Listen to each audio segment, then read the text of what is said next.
53장입니다.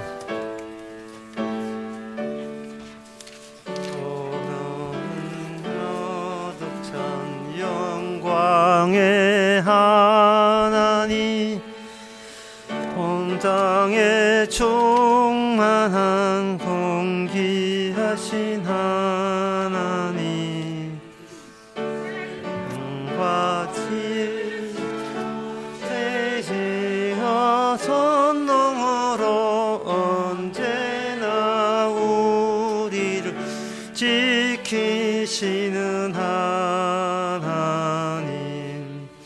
성부와 성자와 성령 구원의 하나님, 우리의 배 받아주시옵소서.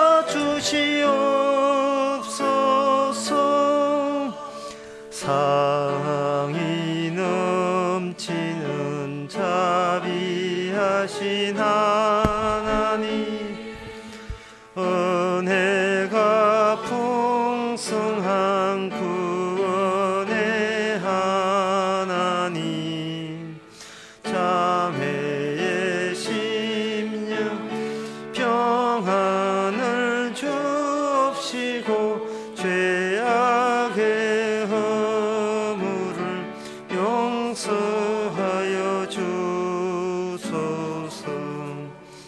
찬송과 영광과 생명 구원의 하나님, 우리의 bil 받아주시옵소서.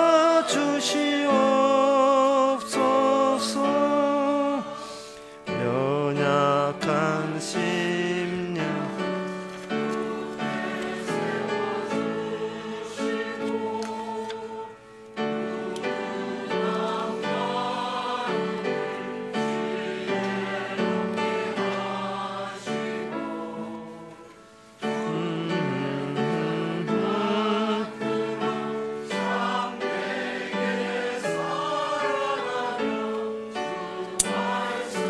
따라서 영광하게 하소서. 은총과 지혜와 사랑 구원의 하나님, 우리의 bil 받아주시옵소서. 예, 4절 다 일어나서 합시다. 여호와 앞에 나올 때 우리 맘이 기쁘고 그 말씀 힘되어 희망 솟아오른다. 고난도 슬픔도 이기게 하옵시고 영원히 이때에 살아가게 하소서.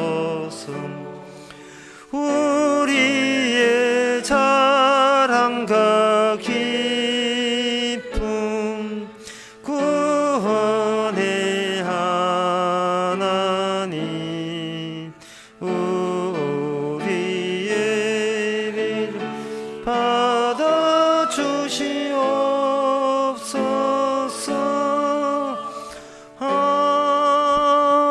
아멘. 다 같이 묵도하심으로 낮 예배를 함께 드리겠습니다.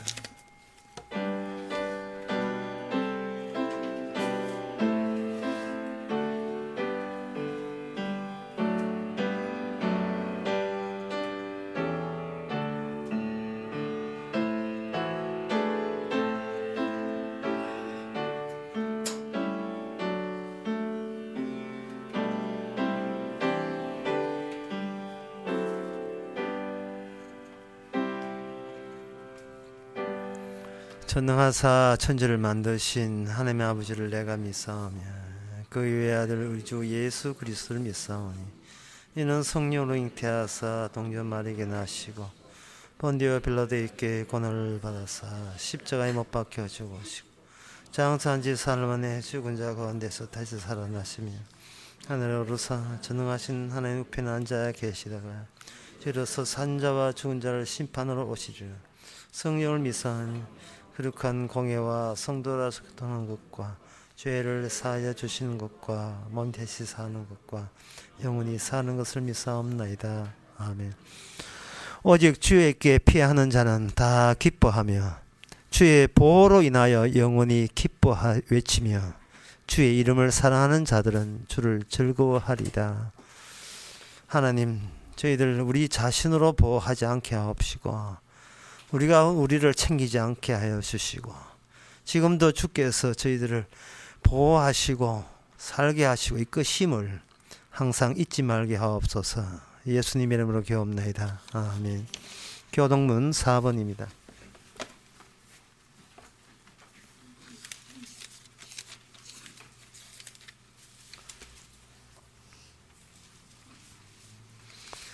여호와 우리 주여, 주의 이름이 온 땅에 어찌 그리 아름다운지요.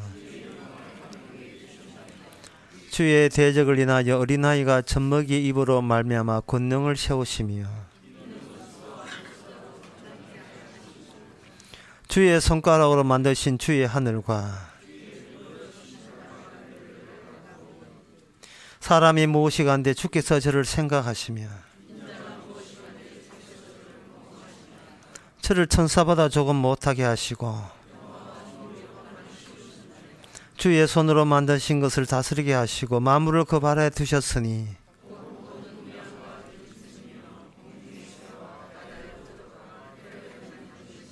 다 같이 합시다. 여호와 우리 주여, 주의 이름이 온 땅에 어찌 그리 아름다운지요. 아멘. 자리에 앉아서 찬송가 98장 하겠습니다.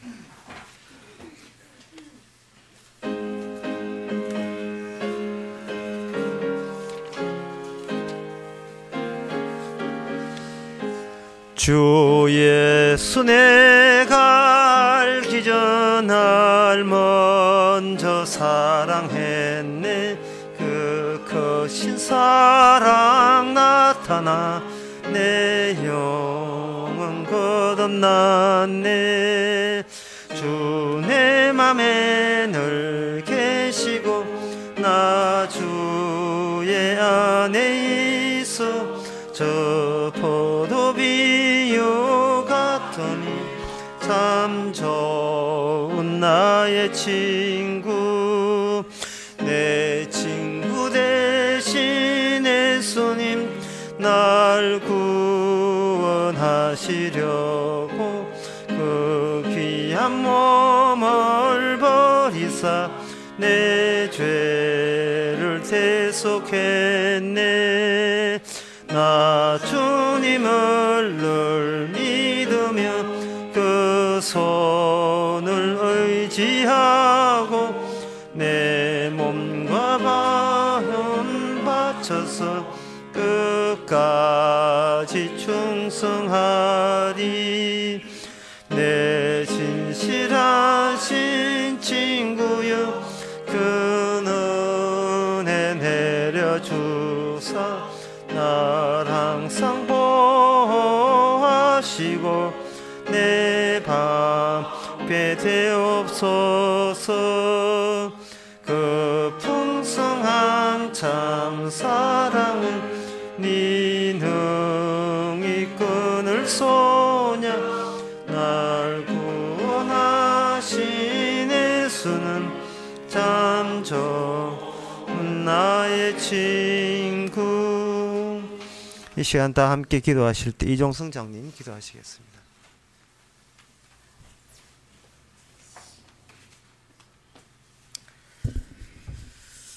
하나님 아버지, 세상의 법으로 주 앞에 다가서려고 했습니다.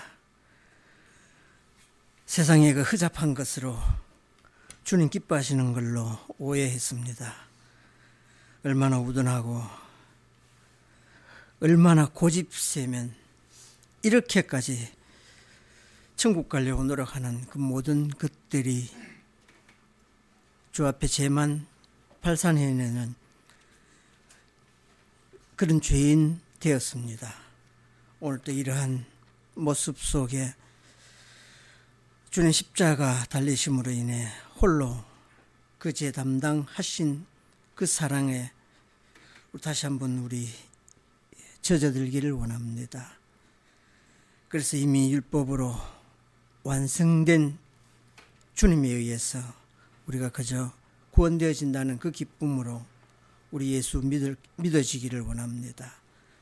그래서 세상에 외면당하고 세상에 버림받을 때 그때 비로소 주님 만날 수 있는 기회임을 우리가 다 함께 믿음을 통하여 믿어지기를 원합니다. 이 시간도 복음 속에 다시 한번 드러나는 귀한 일들이 오늘 믿는 성도들로 하여금 새롭게 변모되는 천국의 기쁜 소식임을 다시 한번 들을 수 있는 은혜를 다하여 주옵소서. 예수님 이름으로 기도드립니다. 아멘.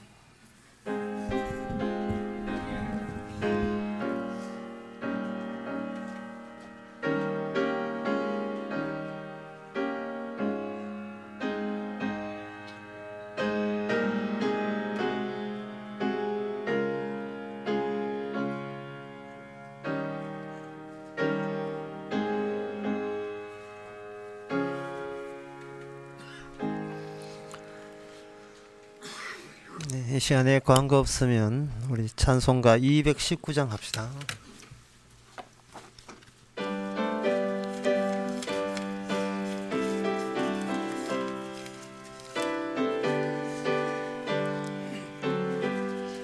주의 음성을 내가 들으니 사랑하는 말일세. 믿는 마음으로 주께 가오니 나를 영접하소서. 내가 매일 십자가 앞에 더 가까이 가오니 구세주의 흘린 보배 피로써 나를 정케 하소서. 주의 넓으신 은혜 베푸사 나를 받아주시고 믿음을 품은 뜻 주의 뜻같이 되게 하여 주소서. 내가 매일 십자가 앞에 더 가까이 가오니 구세주의 흘린 보배 피로써 나를 정케 하소서. 주의 보좌로 나아갈 때 어찌 아니 기쁠까. 주의 얼굴을 항상 배운 더욱 친근합니다. 내가 매일 십자가 앞에 더 가까이 가오니 구세주의 흘린 보배 피로써 나를 정케 하소서. 우리 구주의 넓은 사랑을 청량할 자 없으면 주가 주시는 참된 기쁨도 헤아릴 수 없도다.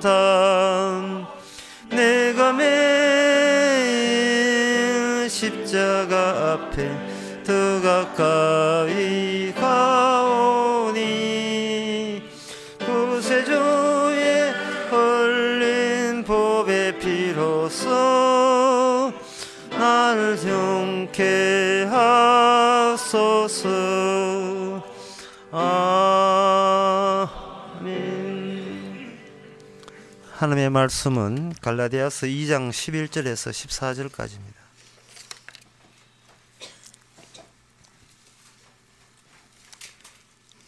신약성경 303피 제가 읽습니다. 게바가 안디옥에 이르렀을 때에 책망할 일이 있기로 내가 저를 면책하였노라.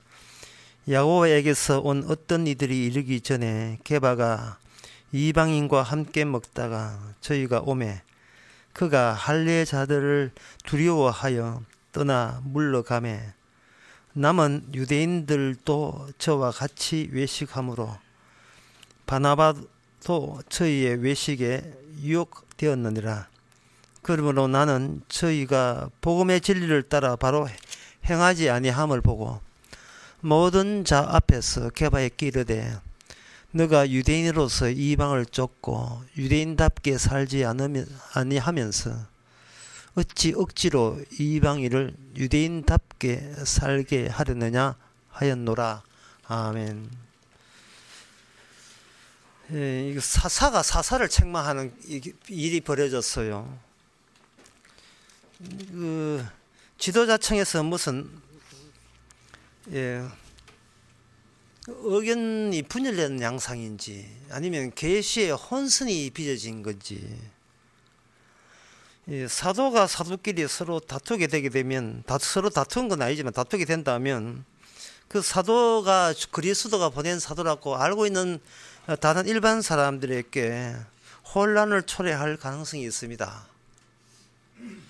물론 사람은 성령이 와서 사도가 전한 그 내용이 자기 속에 온 성령으로 인하여 판정을 내리게 돼 있고 그것이 자기 온 성령과 사도가 전한 복음이 매치가 되면 연결이 되게 되면 그것은 사도로 인하여 구원받는 것이 아니고 저 사람이나 우리나 다 같이 예수 그리스도의 형제구나 라고 인정을 하게 돼 있어요. 그럼 사도하고 일반 교인하고 묶어주는 게 있습니다. 그게 뭐냐면 다 같이 성령이 오게 되는데 성령은 언제 오느냐 하면 모든 구원의 장벽이 다 없어지고 난 뒤에 성령이 와요. 성령이 온다는 말은 선물이 온다는 뜻이에요. 선물이 온다는 뜻은 네 쪽에서 아무것도 준비할 필요가 없다는 뜻입니다. 할례를 행하냐 마냐 이런 이야기는 벌써 그 옛날 구약 때 이야기고 지금은 구약을 통해서 인간이 뭐 준비해서 구원받는 건 없습니다. 그래서 로마서 11장에 보면 우리가 먼저 하나님께 바친 것으로 인하여 구원받는 일은 없다고 분명히 이야기했어요. 우리가 몸 바치고 마음 바치고 정성 바치고 돈 바치고 교회 바치고 선교 행위 바쳐서 그래서 구원되는 법은 그런 것은 없다는 거예요. 주께서 먼저 주신 거예요. 심지어 선교하는 전도하는 사도도 주께서 보내시기 때문에 하고 있지 주께서 보내지 않으면 절대로 이런 일을 할 수도 없고 또 행해서도 안 된다고 한 겁니다. 거기에 대비해서 사도행전에 보니까 그 대조가 일어나요. 뭐냐 하면 성령을 돈 주고 살려는 사람들이 등장하는 겁니다. 내 쪽에서 하나님께로 가고자 하는 어떤 스킬, 기술이나 기능을 얻고자 하는 사람들이 있어요. 그러나 산다는 것은 기술도 아니고 뭐 선교뿐만 아니고 산다는 것 자체가 기술도 아니고 기능도 아니에요. 그냥 누가 살려주는 겁니다. 계속해서 누가 살려주는 거예요. 그래서 오늘 본문 같은 경우에 사도 바울이 사도 베드로에게 책망을 할 때 여기 야고보도 하나 끼어 들어가는데 현장에서는 야고보가 없었고 온다는 정갈만 있었고 야고보는 여기 빠져 있어요. 그러면 여기 등장한 사람은 세 사람입니다. 사도 바울, 베드로, 야고보. 그리고 베드로와 야고보는 지난 시간에 이야기했죠. 유명한 분들이에요. 그래서 베드로가 하는 말이 사도 바울이 하는 말이 유명한 거 좋아하네 이런 겁니다. 유명하다는 것은 너희들이 제3의 자리 관찰자 입장에서 지금 시합 벌리고 누구를 상대로 해서 누가 잘하나 지금 시합 벌리고 있는 의식이 사고방식이 불과하다는 겁니다. 고린도전서에서 1장에서 사도 바울이 이야기했듯이 게바냐 베드로냐 심지어 자기파 바울파 이런 거 하지 말아야 말이죠. 나는 십자가 진 적이 없다 이래. 나는 십자가 진 적이 없다. 나는 십자가 진 적도 없는데 십자가 진 적도 없는 나를 따라서 뭐 할 거냐 이 말입니다. 나를 따르면 지옥 간다는 이야기예요. 같은 말이에요. 예. 목사 믿으면 지옥 갑니다 하는 이야기 같은 이야기입니다. 목사를 이용해야지 왜 목사를 따르고 그 말을 믿어요. 믿을 분은 예수 그리스도밖에 없는데 십자가 지신 분밖에 없다 이 말입니다. 그 십자가 지신 분밖에 없다는 사실을 그 고린도전서에서 이야기했지만, 그러면 십자가 졌다는 말은 무슨 뜻이냐? 십자가 진 분이 예수님밖에 없다는 무슨 뜻이냐 하면은 바로 그게 무슨 뜻이냐를 아는 환경과 배경은 계속 수시로 파도처럼 밀려옵니다. 할례 행할까요 말까요? 하지마. 헌금할까요 말까요? 그것도 구원과 상관없어. 모든 것을 십자가 빼놓고 다 제껴두는 거예요. 교회 키울까요 말까요? 그런 교회도 그건 제껴놓는 거예요. 그런 때 신경 쓰지 마. 모든 걸 다 십자가 빼놓고 예수님의 피 빼놓고 전부 다 만을 제거하는 겁니다. 이 말을 달리 이야기하면 지금 사도 바울은 그 예수님 살인 사건의 수사관이에요. 누가 죽였느냐예요. 이 세상에 하나님께서 마지막 남긴 하나님 됨의 증거는 살인 사건입니다. 예수님 살인 사건인데 사건은 터졌어요. 죽었어요. 이제 남은 것은 범인을 찾는 겁니다. 그 범인을 찾다 보니까 모든 인간이 다 연루되어 있는데 그 이유가 뭐냐? 인간이 자기 행함으로 천국 가려고 시도하고 있다는 겁니다. 이 행함으로 천국 가는 게 시도한 것을 더 줄여서 이야기하게 되면 인간은 자기 분수도 모르면서 천국 가려고 하고 있다는 겁니다. 천국 가고 신과 함께 영원히, 신과 함께, 어디 영화 제목 같으면 신과 함께 영원히 살고자 하는 그것이 행함으로 도출되었고, 그 행함에 동조가 되었고, 그 동조된 자가 자기 식이 아니라는 단지 그 이유 때문에 자기 본성에서, 자기의 상식에서, 본 마음에서 나온 거 틀어진다는 단지 그 이유 때문에 그런 것을 감추고 있었는데, 예수님께서 거기다가 딱 이 땅에 오니까 본색을 그만 감출 수가 없어요. 확 드러나와 버린 거예요.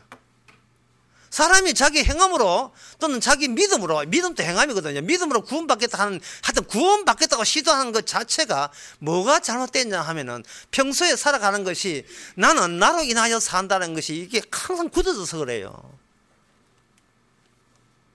여러분, 자기 자신에게 너무 접근하지 마세요. 본인이 자아가 위험해요. 위험한 폭탄이 들어 있습니다. 자기가 자기에게 접근하게 되면 꽉 자기한테 물리게 돼요. 이게 물리게 되면 이게 우울증 되는 거고, 이게 우울증이 표면하는 것은 이게 바로 투기입니다. 예? 비트코인, 부동산 투기, 투자, 도박. 나는 나로 인하여 살아보겠다는 겁니다. 나는 나로 인하여. 그래서 나온 결과가 뭐냐면, 내가 나 된 것은 나로 인하여 내가 되었다는 겁니다. 그런 인간 가봤자 지옥만 기다리고 있어요. 그런 인간은 천국에서 넣어주지를 않습니다. 천국은 예수님으로 인하여 내가 된 거예요. 하나님의 은혜로 내가 된 겁니다. 고린도전서 15장 18절. 내가 나 된 것은 하나님의 은혜다 이 말이죠.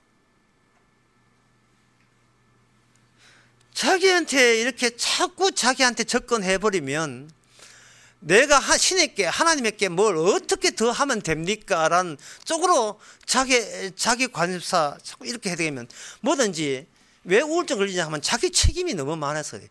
자기 관리, 자기 책임.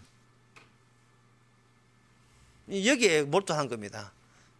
사실 생물학에서 박테리아나 이런 아주 미생물부터 인간까지 다 조사를 해보게 되면 그걸 유기체라고 하는데, 유기체는 자기 모양새가 뭔가 모양이 찌그러진다든지 무슨 모양이 변형된다는 싶으면 그 순간이 되면 갑자기 자기 속에서 저항성을 발휘해요.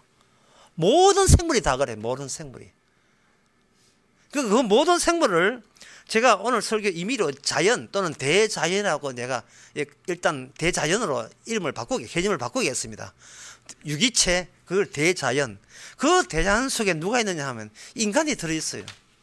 인간이 들어있는데 제가 그 인간을 대자연 속에, 유기체 속에 포함시키는 이유가 있습니다.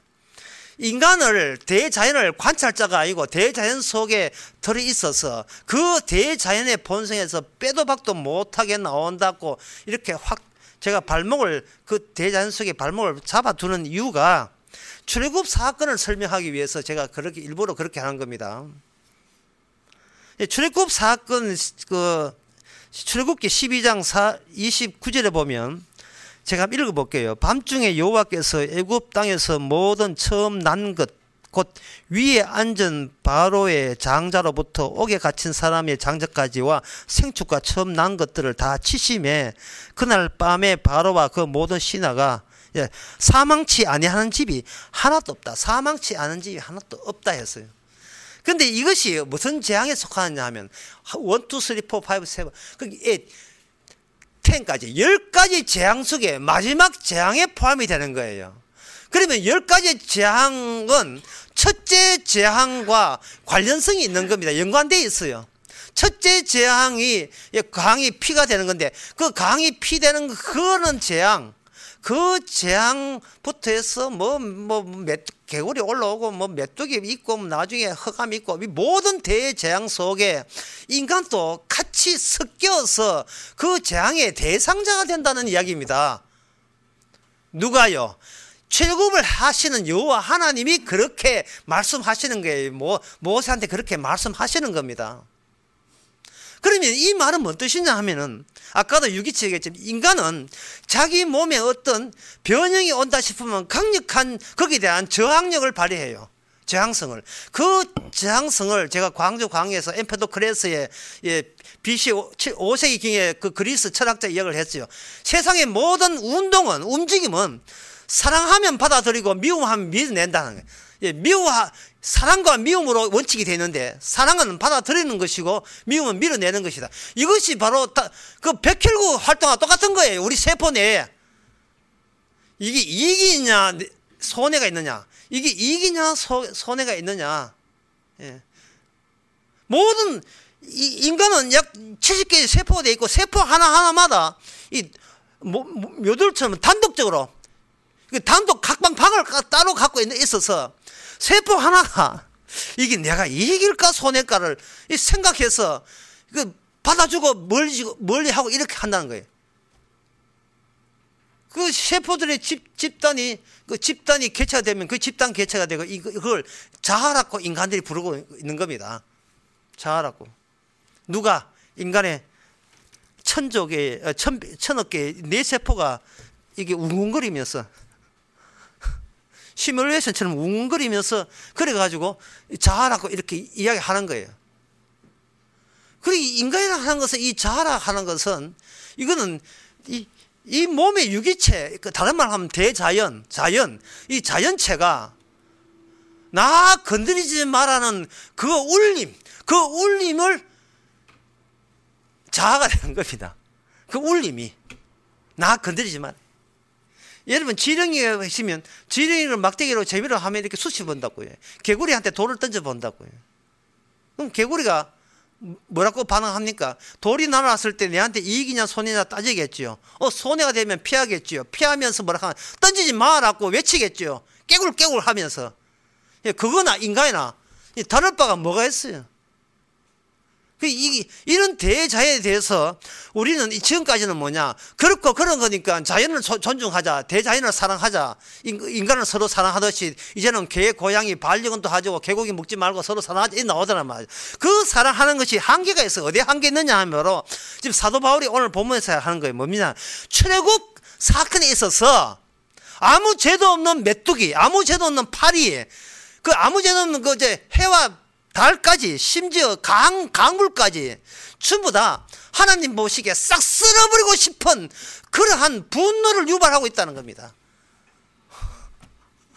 멀쩡한 개구리가 다 죽고 가축이 다 죽고 그 죽고 계속 죽여 나오는 재앙의 마지막 죽음이 뭐냐 하면은 그 원인 제공자가 나오는데 이게 인간이다. 인간은 심지어 왕궁에 있는 임금님부터 바로 왕부터 바로의 장자부터 더 놀라운 사람은 옥에 갇힌 사람의 장자까지, 옥에 갇힌 그 순간에 출국 그 마지막 재앙 10가지 재앙이 있다는 그때에 음주운전해가 걸린 사람이 만약에 거기에 차가 없었지만 그때 음주운전 사소한 일 때문에 부부싸움 때문에 갑자기 그 구치소에 있는 사람의 그 아들까지, 아들은 안 갇혔잖아. 아들은 자기 집에 있다고요. 갇힌 사람의 자기 아들까지 다 작살이 났다 이 말이죠. 피할 곳이 없다 이 말입니다. 이 대자연 속에서 인간이 하나님의 재앙을 피할 곳이 없다 이 말입니다. 뭔 뜻이냐 하면은 모든 인간은 죽음 마땅하다는 겁니다. 자아가 자아를 지킨다고요. 출애굽 사건 앞에서도 이미 인간은 자아라는 것은 용서받지 못할 자예요. 천국 무슨 천국, 살 가치도 없는데 무슨 천국을 넘다 봅니까? 말도 안 되는 거예요. 종교 어디 애굽에는 종교가 없었어요. 신이 한두 개가 아닙니다. 하나님께서 애굽의 장자와 신들을 친다. 신이 한두 가지 아니니까 아주 신을 만들어내면 쪽쪽 다 쳤다 이 말입니다. 일본은 신이 10만 개가 넘고 인도에는 신이 더 100만 개도 넘을 거예요. 100만 만드는 쪽쪽 다 쳐버리는 거예요. 왜? 신은 인간이 만들기 때문에. 신이 인간이 상상해서 만드는 거거든요. 인간이 신을 믿는 것은 뭐냐? 유기체적인 본성의 연장이에요. 나를 지켜주셔서 쓸데없는 거 들지 말고 좋은 것만 오게 하옵소서. 그거 빌기 위해서 대상자 신을 만든 겁니다. 근데 싸그리 모조리 다 치는 신이 진짜 신일 줄은 상상도 못했지요. 그리고 세월이 지나서 1400년이 흘렀고 하나님이 직접 이 땅에 왔습니다. 직접 이 땅에 왔는데 사람은 점잖고 인격적인 사람, 남 배려를 할 줄 아는 사람, 온갖 성질 좋은 사람, 품 있는 사람, 많고 많은 사람이 있지만 어느 하나의 예외 없이 전부 다 예수님 살인 사건에 다 연루되어 있습니다. 오리엔트 특급 열차의 살인 사건과 똑같아요. 모든 인간은 거기 다 연루되어 있어요. 이제 그 수상한이 누구냐? 사도 바울입니다. 왜 사도 바울이 사도 베드로를 이렇게 책망할 수밖에 없는가? 그걸 꼭 책망할 건덕지가 있는가? 네가 뭔데 왜 남을 책망해? 니나 잘하지. 왜 책망했느냐 이 말이죠. 사도 베드로가 뭐 어떤 행동이 책망받을 일인가라고 생각한 게 중요한 일입니다. 우리 보기는 각자 하나의 사적인 사견이거든요. 사도는 지금 사적 개념을 공적 개념으로 전환시키는 겁니다. 전환시키는 방법은 뭐냐 하면 지금 오늘 본문의 내용은 이거예요. 사도 바울이 베드로가 식사 잘하고 있다가 야고보 온다. 야고보와 그 사람들 온다 하니까 후딱 나 이 사람하고 식사 안 했어요. 나 식사한 적 없습니다. 하고 후딱 내빼는 거예요. 식사하려고 있다가 내빼는 겁니다. 왜냐하면 야고보 쪽에서 하는 말이, 소위 유명한 사람이 하는 말이, 니는 어떻게 유대인이면서도 하나님의 언약이 없는, 하나님의 구원될 약속도 주지 않는 그 사람 이방인하고 어떻게 식사를 형제라 인정하느냐? 형제가 되려면 구약에 있는 말씀처럼 창세기 17장에서 15장에 나오는 그 아브라함의 언약처럼 할례를 일단 해하고 난 뒤에 이방인 또 형제를 받아줘야지. 니같이 이렇게 할례 무시해버리면 그 율법은 이 사람 만하잖아 라고 핀잔 들을까봐 그게 겁나가지고 나 이방인 할례 안 받는 이방인 한 적 없습니다 하고 내 빼는데 이제 사도 바울의 발목을 잡는 겁니다. 형님 미쳤습니까? 그게 여기 보면 그것도 복음이에요. 그게 복음에 합당한 행입니까? 라고 지적질하는 거예요. 14절을 봅시다. 그러므로 나는 저희가 복음의 진리에 따라 바로 행하지 아니한 걸 보고 사람들 앞에 개바 있게 지적질했다는 거예요. 책망했다는 겁니다. 그것도 사람들 보는 앞에서 사적인 문제가 아니고 공적인 문제로 전환시키는 겁니다. 시경에서 베드로님 당신이 할례와 복음의 연관성을 압니까? 할례의 의미를 아십니까? 그런 뜻이에요. 자, 이게 제 3자 입장에서 말고요. 3자 입장은 그게 나무래를 말인지 이렇게 생각하는데 제3자의 입장에서 이렇게 생각할 수 있어요. 사도끼리 저거 뭐 틀어진 게 있더라도 개인적으로 좋게 이야기해 줘야 다른 사람 보기에 참 교회가 은혜롭다는 거, 참 교회가 은혜롭다, 저 은혜로운 교회에 등록해서 천당 가야지, 그런 생각을 할 수 있는데, 사도가 이렇게 교회 내에 그렇게 다툼이 있어버리면 뭐 저것도 의견 하나 안 되는데 그 뭐 은혜로운 교회 아니니까 딴 데 은혜로운 교회 찾을까, 이러면 장사가 안 될, 교회 장사가 안 될 수가 있잖아요. 뭔 뜻인지 아시겠죠? 교회가 사도 바울처럼 복음이 우선인데, 진리가 우선인데, 그게 아니고 저것들 목돈 내서 부동산 만든 이 예배당, 의자 채우는 거, 사람으로 채우는 거, 장사하는 거, 이게 우선이 되어버리면 자동적으로 복음 이야기하는 사도는 오늘날 교회에서 다 쫓겨나게 돼 있어요. 다 쫓겨나겠다고요. 교회 주장하는 사람의 특징이 뭐냐면, 교회 없이 무슨 천국을 보내느냐, 이 주장이거든요. 사도는 이야기입니다. 천국을 왜 가야 하느냐, 이 주장을 하고 있는 거예요. 이 할례를 딱 잡아서 사도 바울이 다시 한번 복음을 설명하고자 하는 이유가, 뒤에 설명이 나오는데 설명하고자 하는 이유가 뭐냐, 마치 뭐 뜻이냐 하면은, 여러분들이 현미경 가지고 세포를 들다 볼 때는 그냥 보면 세포가 안 보여요. 이게 염색을 해야 돼요. 착색을 했어. 시약을 이어서 착색을 해줘야 색깔이 있어져야 본다고요. 그 배추 김장할 때에, 뭐 또 김장 현상 같으면 설명 안 했습니다. 김장할 때에 그냥 김장하면 김장이 안 되잖아요. 소금을 뿌려가지고 배추 힘을 확 빼놔야 돼요. 그걸 숨죽인다 말이 죽여버린다. 배추 죽여버리는 게, 배추 죽이, 매금집 축 쳐졌을 때, 그때 착착 갖다 붙잖아요. 예, 속 버무는 게 착 붙잖아요. 사도 바울은 할례의 의미가 뭐냐면 모든 인간을 숨죽여버리는 거예요. 새롭게 염색해버리는 겁니다. 인간과 인간 사이에 벽을 없애버리는 겁니다. 차이를 없애버리는 겁니다.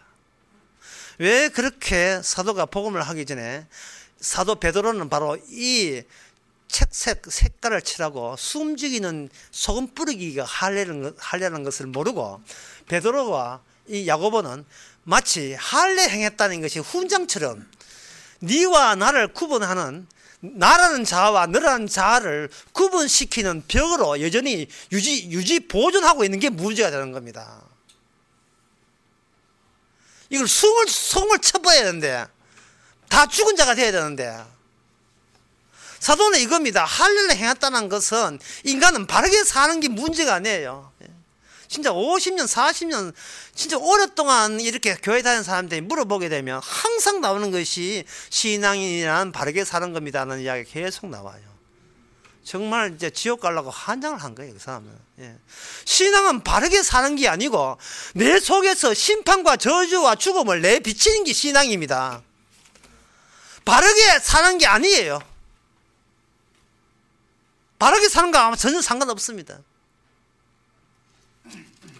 그것은 제 말이 아니고 예수님께서 마태복음 7장에서 하신 말씀이에요.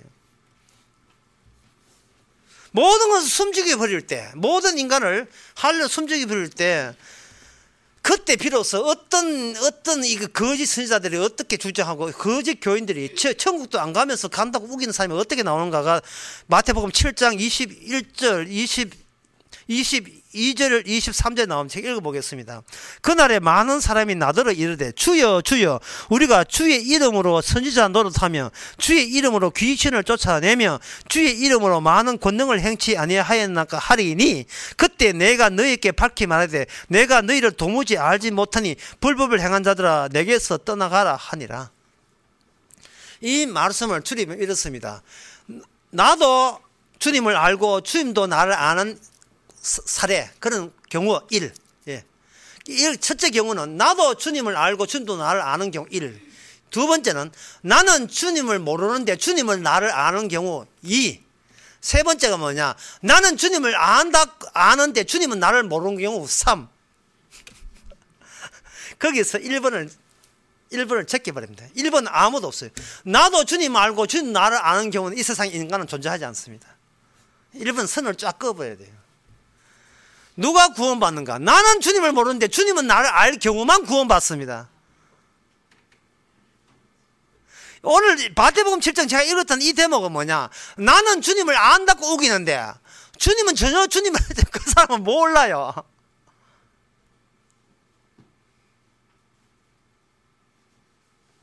그 사람은 나는 아는데 나는 모르는 경우.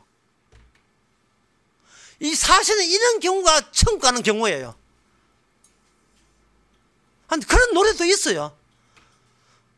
이문세 노래에 그런 게 있거든. 나는 그대를 나는 입고 부를 필요 없는데 그대를 몰라요 한 노래 있어요. 하여튼 그 나중에 한번 들어보면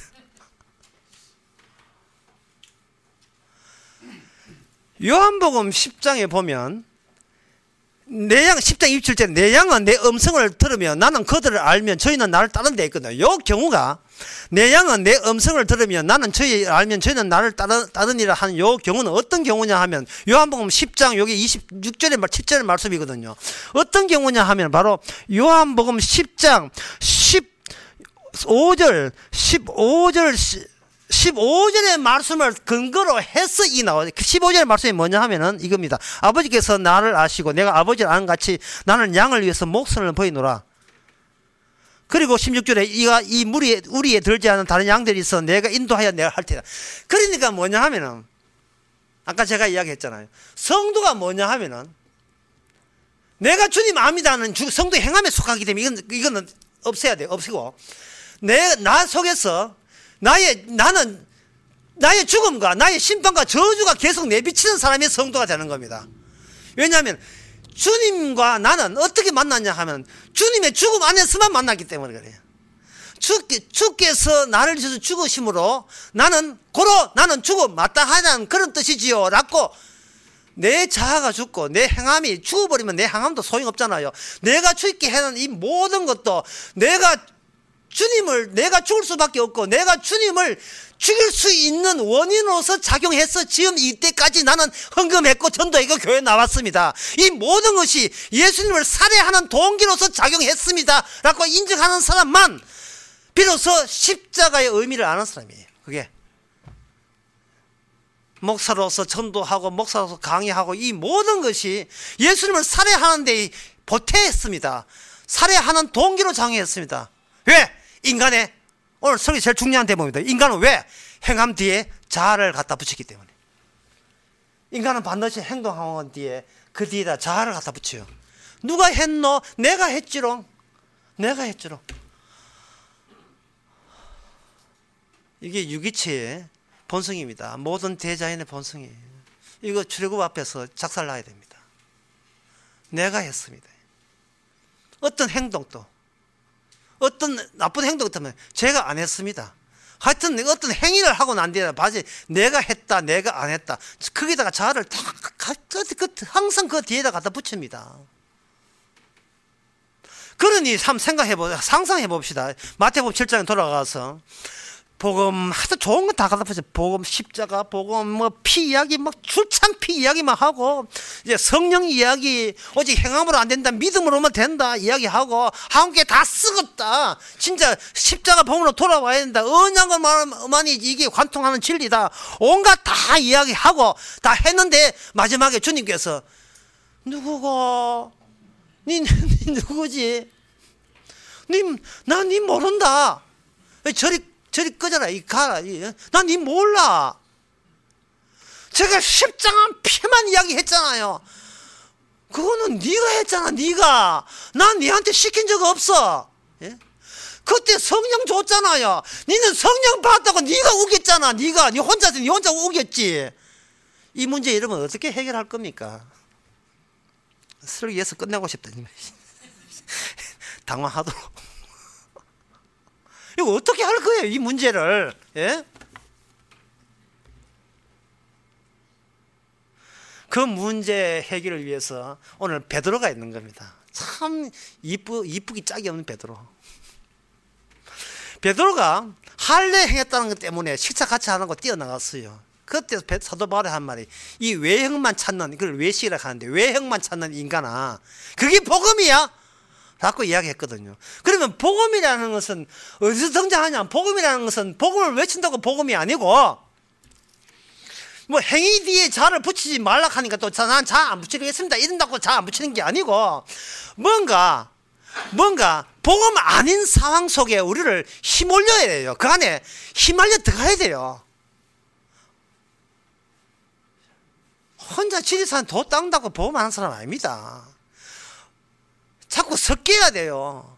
설치해야 돼요. 지난 수요일 제가 이야기했잖아요. 풍선 이야기 했거든요. 풍선 자기 죄를 살아가면서 계속 자기 죄를 몽땅 풍선에 풀어줘야 돼요. 그래서 풍선이 부풀어져야 그게 십자가에 그 모서리 빼쪽 한타 찔리봐야 뻥 하고 터지지요.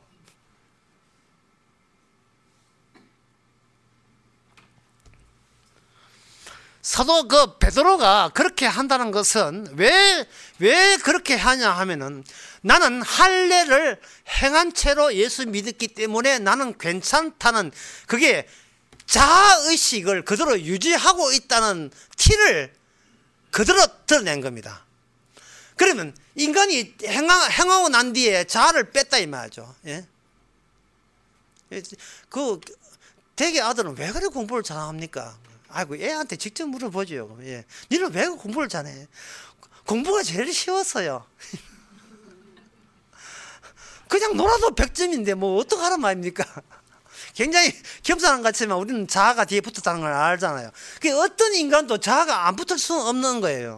그러면 자아가 붙게 되면 반드시 뭐냐 하면 분류 작업에 나서게 되는 겁니다. 지금 베드로가 왜 복음을 드러내는데 귀한 하나의 요건으로서 딱 이 사건이 있어야 되느냐 하면 어느 인간도 나름대로 항상 분류를 하게 되게 됐어요.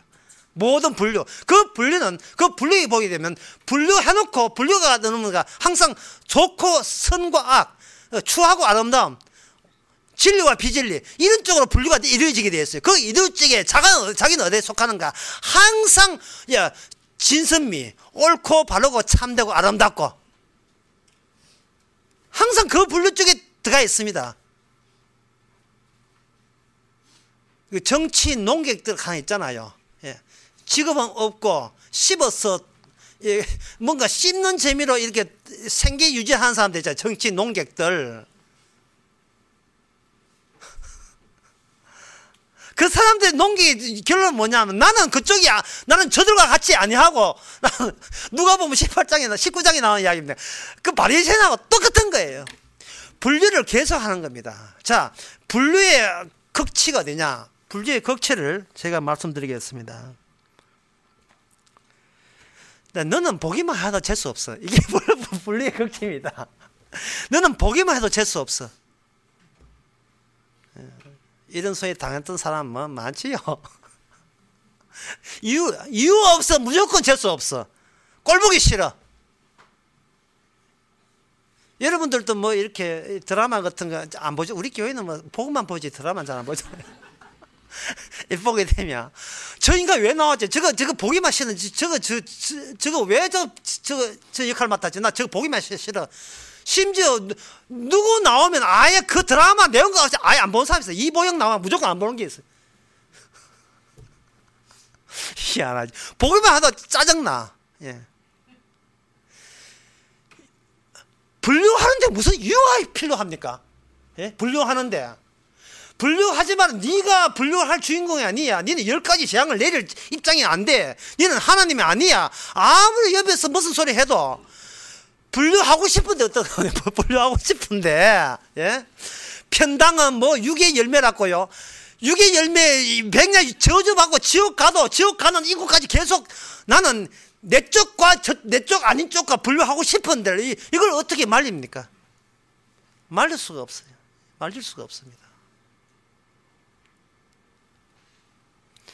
그런데 그 분류를 하나님께서 의도적으로 유도해요. 분류하라고. 예.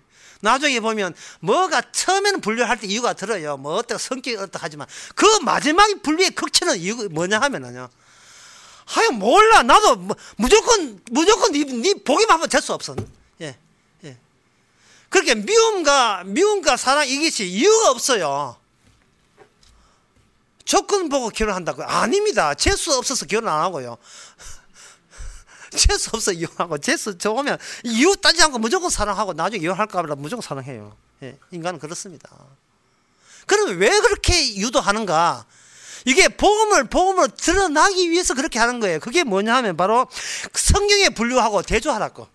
하나님이 이 세상을 분류할 때 뭐로 분류하는가? 할례로 분류한다는 겁니다. 이게 사도 바울의 복음이에요. 할례를 집어넣어 가지고, 할례라는 것이 인간의 몸에다가 사인이거든요. 지난 시간에 했잖아. 하나의 너는 거룩한 백성인, 너는 묻지도 따지지 않고 무조건 천국 백성. 그 사인이 뭐냐? 할례인 거예요. 할례. 요즘 교회에서 세례 받는 거 똑같아요. 세례 받으면 무조건 생명책 이름이 있는 줄 알고 있어요. 하나님께서 어떤 사인을 줬을 때 유대인들은 자부심을 가졌고 자긍심을 가졌어요. 이제는 이방인들은 작살난다, 지옥 간다, 우리는 천국 간다. 그게 함정이었습니다. 그게 하나님이 던져준 함정이에요. 인간은 유기체이기 때문에 무조건 자기 주의로, 자기가 중심으로 잡고 분류의 작업에 나서는데, 거기다가 할례까지 집어주니까 얼마나 신바람이 났겠습니까? 예? 신바람 났거든요. 자부심을 가지고. 하나님은 인간을 속이시는 분이에요. 왜냐하면 인간이 이미 악마의 편에 서서 하나님을 속이고 있는 중이기 때문에. 속임은 속임으로 상대를 해서 결국 무슨 승리냐? 속임수의 승리. 속임의 승리예요. 십자가 피로 구원받는다는 게 이게 속임수적인 왕속임수, 최고의 속임수입니다. 아무도 그 속임수를 받아들일 인간이 없기 때문에. 네가 죽어야 산다를 누가 받아들이겠습니까? 아무도 못 받아주잖아요. 나만 함께 죽어야 네가 산다는 걸 누가 받아들입니까? 못 받아들이죠. 인간은 항상 자기 중심으로 분류하니까. 그래서 하나님께서는 예수님의 그 십자가의 하나님 쪽에서의 일방적으로 하는 그 분류와 네가 타고난 분류 방법, 내가 도저히 이런 방법을 안 하고 싶어도 자동적으로 나올 수밖에 없는 나 위주의 분류 방법을 딱 대비를 시킵니다. 대비를 시켜서 그 할례를 통해서 예수님 쪽을, 십자가 죽고 난 뒤 쪽에도 여전히 이 세상의 모든 분위기는 예수님을 강력하게 이렇게 차버리고 밀어내는, 유기체가 자기한테 손대다가 밀어내죠. 밀어내는 본성이 쫙 뽑혀 나오도록, 주사기로 그 사람의 더러운 피를 똑 뽑아내듯이 인간 쪽에서 인간의 속에 자기도 처분 못하는 내 위주가 쫙 뽑혀 나오도록 하는 겁니다. 그걸 잡아 당겨요. 그게 마태복음 7장. 이 마태복음 7장은 너무 신난다. 주여 주의 이름으로 선지자 노래했고, 했어요. 실제로 주의 이름으로 귀신 쫓아냈고, 주의 이름으로 많은 권능을 행했고, 이렇게 하면서 분류를 해서 자부심을 갖는 그런 사람들이나 그런 교회의 특징이 뭐냐 하면, 우리는 복음대로 살기 때문에 우리는 잘못 없다는 식으로 나와요. 아이고, 십자가 마을에서 여러분 쭉 있어 보이 그런 현상, 광경 많이 봤지요. 예? 우리 교회는 복음만 전하기 때문에 우리는 건드리지 말아요. 우리는 오직 피복음만 전하기 때문에 우리는 구원받는다. 지방교회도 아니고 말이죠. 그런 사람들이 얼마나 많아요. 그래가지고 이제 그들이 이제 공격하기를 뭘 공격하냐 하면은, 교회사를 무시한다. 교회, 무형교회만 인정하고 유행교회 인정하자. 이런 식으로 나온 거예요.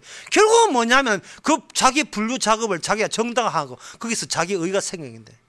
이게 베드로 보기에, 사도 바울 보기에 복음의 대척저집에, 저 반대저집에 있는 거예요.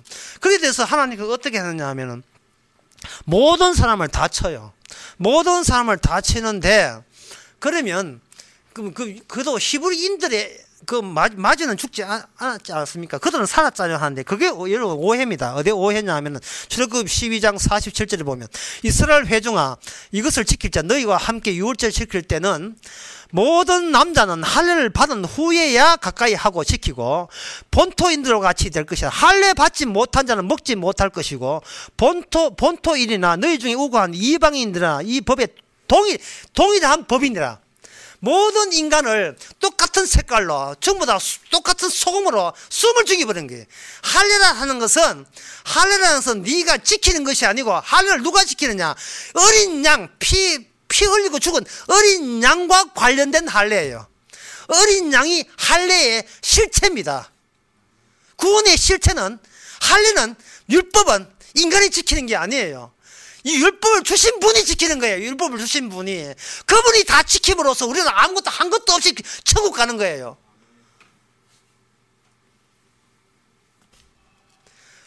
따라서 그 아무것도 한 것도 할 필요도 없이 다 이루었다를 하기 위해서는 우리로 하여금, 우리는 아무렇지도 않는 우리로 하여금 우리를 덜수시 놓는 겁니다. 니한테 이런 요소가 있잖아. 니는 니 중심으로 살잖아. 그래서 무조건 니 분류했잖아. 니 잘된 쪽으로. 내 인생은 내가 책임진다고 그렇게 했잖아. 그걸 더 수실 때 사도 바울이 베드로 보고, 형님 그렇게 나오시면 안 되죠 할 때는 베드로는 취할 것 하나밖에 없어요. 옳더구나, 네가 맞구나. 내가 잠시 정신이 돌아나 보다. 율법의 행함으로서는 의롭다 함을 없는 걸 내가 알면서도 왜 또 그런 짓을 했을까? 이방에게도, 율법은 이방에게도 성령 세례 온다는 것을 베드로가 경험했거든요. 그 고넬료하고 베드로 만나면서 그 사도행전 10장 끝에 보면 분명히 이거 이방에게도 성령이 오네 했다 이 말이죠. 그래서 내가 주님을 안다고 해서 주님은 나를 알아주는 게 아닙니다. 그거는 100% 그건 지 혼자 생각이에요. 안다에다가 뒤에다가 나를 붙이면 안 돼요. 주께서 주를 알게 하셨잖아요. 왜 자꾸 내가 뭐 잘난 인간인 줄 왜 제가 알았다 합니까? 주께서 알게 해놓고, 잠자는 자, 죽은 자를 깨워놓고 깨보니까 있는 거예요. 깨보니까 주여 누구십니까? 베드로, 그 바울이 이야기한 겁니다. 살려주니까 베드로가 깨가지고 주여 누구십니까? 나는 네가 핍박했던 예수다. 다시 말해서 나는 너의 구원자니라. 나는 너의 구원자니라. 그러면 저가 지금까지 한 짓은 네가 한 짓이 아니고 내가 너를 그렇게 유도했느니라. 이끌고 왔느니라. 이것을 복음으로 전해라. 이런 복음에 가장 저해되는 것은 바로 내가 있다는 이 교회라는 덩어리. 교회가 천국을 막습니다. 막는 닫입니다. 그래서 교회에 나와야 돼요. 왜? 그래서 교회 안 나오면 그거는 착각하고 있는 사람이에요. 주여 제가 교회도 안 나가고, 그들과 더러워서 갖게 하지 않았습니다. 난 저들과 같이 아니하고 이래 나와요. 교회 나와서 같이 망하면 망해야 돼요. 망하는 걸 통해서 안 망하는 것으로 주셨구나. 십자가만큼은 이게 구심점이구나.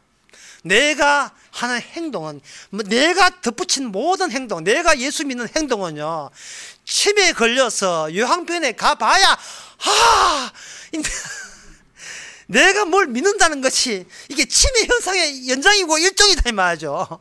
치매 걸리기 전에 우리는 이미 치매 잠재적 환자들이거든요. 치매 환자가 정상일 때도 치매 환자였습니다. 잠복돼 있어요. 그 인간이 그 치매 걸린 거예요. 그때 가서 치매 걸려서 모른다나 지금 안다나 똑같이 모르는 겁니다. 계산법 그래 나오는 거예요. 주께서 알게 하셨잖아요. 오늘 하는 일을 통해서. 오늘 비가 안 오는데, 비가 안 해야 되는데 비가 왔다. 이 내 하는 일에. 아이씨, 또 비 오고.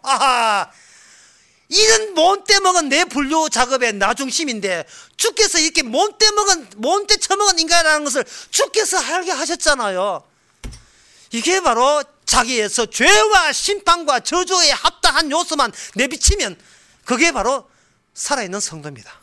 그게 예수님의 정인이에요. 예수님의 정인입니다. 성경이 말합니다. 성령 받으면 사랑을 행하라고요. 여러분, 사랑이라는 것은 내게 남아있지 않은 게 사랑이에요. 사랑은 미리 죽는 죽음이 사랑이에요. 왜? 다 줘버리니까. 가지고 나를 막 죽이든 밥이든 마음대로 하시옵소서. 이게 사랑이다 이 말이죠. 주는 게 기뻐요. 그걸 위해서 죽는 게 이상하게 기뻐요. 보통 유기체는 내게 더 공고히 되는 그게 본능이 있습니다. 박테리아부터 모든 생물사 다, 심지어 사자, 호랑이, 기린도 마찬가지예요. 전부 다 자기 거, 본능적으로 자기 거 지키는 게 본능인데, 이 사랑이라는 것은 인간에서 주어지는 이 주님의 사랑, 성령 사랑은 희한하게 주님에서 죽는 것도 즐겁다니까요. 이게 희한한 일이라니까요. 그래서 요한 1서 3장 16절에 보면 이런 말씀이 있습니다. 네가 사랑을 알면 형제로서 목숨을 바치는 게 마땅하니라 이랬어요. 형제로서 목숨 바치는. 그것을 인간의 내 중심으로 한다면 그거는 하지 마세요. 그거는 할 수가 없어요. 그래서 마태복음 7장에서 네가 나를 위해서 뭘 할 때, 마태복음 7장의 산상설교의 내용은 뭐냐 하면, 우리가 그 앞에서 저는 죄인이라서 고기도 못 듭니다는 세리의 마음으로 돌아오란 말이죠. 제가 뭐 한 것이 있습니까? 그저 주께서 하게 하시고 나는 그냥 죄 지은 것밖에 없습니다. 그러니까 가라 하면 가고 까라면 가고 오라면 오나이다. 이래 살면 되잖아요.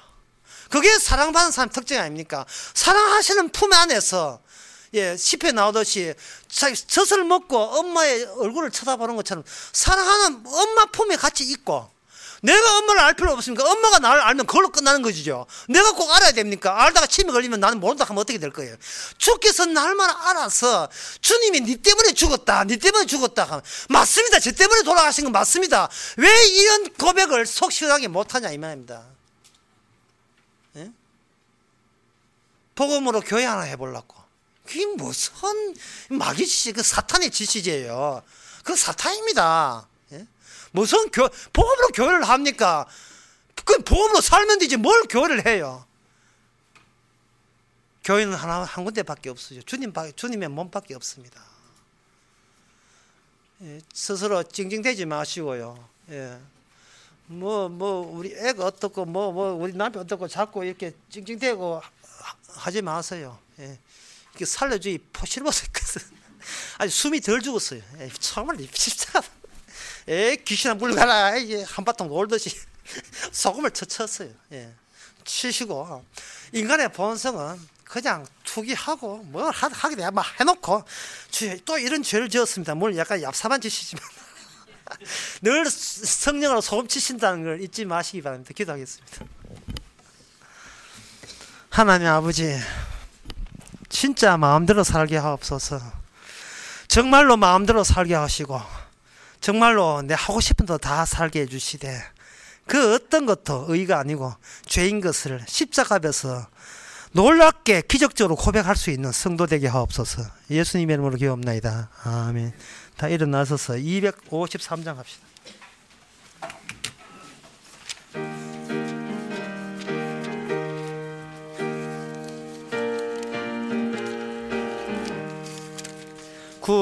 구원으로 인도하는 그 문은 참 좁으며 생명으로 인도하는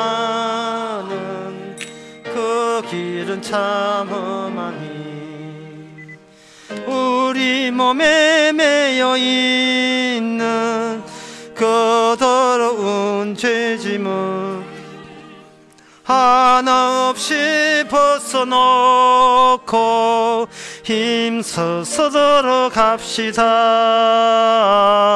구원으로 인도하는 그 좁은 문 들어가 영생으로 인도하는 그 생명길 갑시다. 이 세상에 많은 사람 그 문으로 들어가 넓은 길로 갈지라도